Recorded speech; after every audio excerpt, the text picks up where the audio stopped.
nous venons donc de lancer l'un des premiers piliers de cette politique. Et ce premier pilier, c'est l'augmentation donc de la bande passante internationale du pays, pour permettre aux Burkinabés d'être connectés au monde.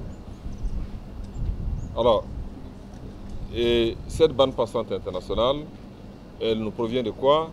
D'un réseau de fibre optique qui est parti depuis le Ghana, qui est passé par la frontière de Pau et qui est arrivé à Ouagadougou avec une bretelle Sibagré.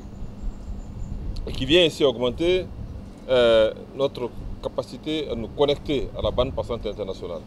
Les installations techniques que je viens de visiter indiquent également que nous avons la possibilité d'aller beaucoup plus loin en termes d'achat de capacités puisque l'infrastructure existe. C'est une révolution pour notre pays.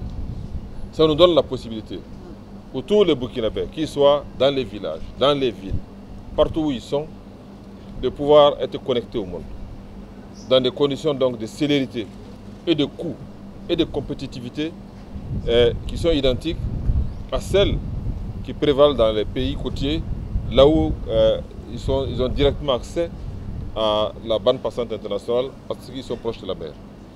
Ça va permettre donc de réduire le coût de la communication Internet. Ça permettra également de disponibiliser la bande passante et ça permettra à tous les Burkinabés d'en profiter, y compris les entreprises et l'administration. Le deuxième pilier, il s'agit donc de la construction de l'infrastructure backbone, l'infrastructure à base de fibres optiques qui doit nous permettre d'innerver tout le territoire burkinabé. Ce deuxième pilier de notre politique est en cours de construction, avec la première phase du backbone national, qui va s'étendre à peu près sur 2001 km. Et ce chantier est lancé. L'objectif étant de faire en sorte qu'il n'y ait pas de fracture numérique au Burkina Faso, qu'il n'y ait pas d'inégalité de droit des Burkinabés, selon qu'ils sont à la ville ou à la campagne, pour l'accès à l'Internet. Au-delà du point d'atterrissement virtuel, il y a également ce qu'on appelle le point d'échange Internet.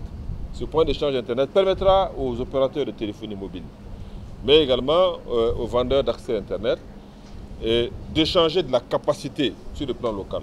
Ça veut dire quoi?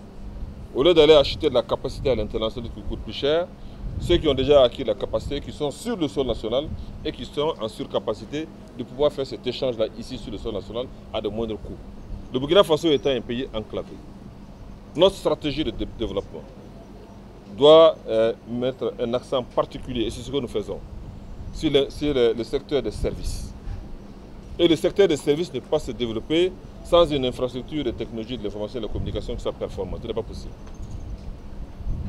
Et c'est pourquoi, en misant sur les TIC, nous avons l'ambition de créer d'abord de la valeur ajoutée, donc de la richesse dans ce secteur. Nous avons l'ambition également de créer de la compétitivité pour nos économies, pour notre économie, pour nos entreprises. Mais nous avons également l'ambition de créer des emplois pour les jeunes Burkinabés qui travaillent dans ce secteur.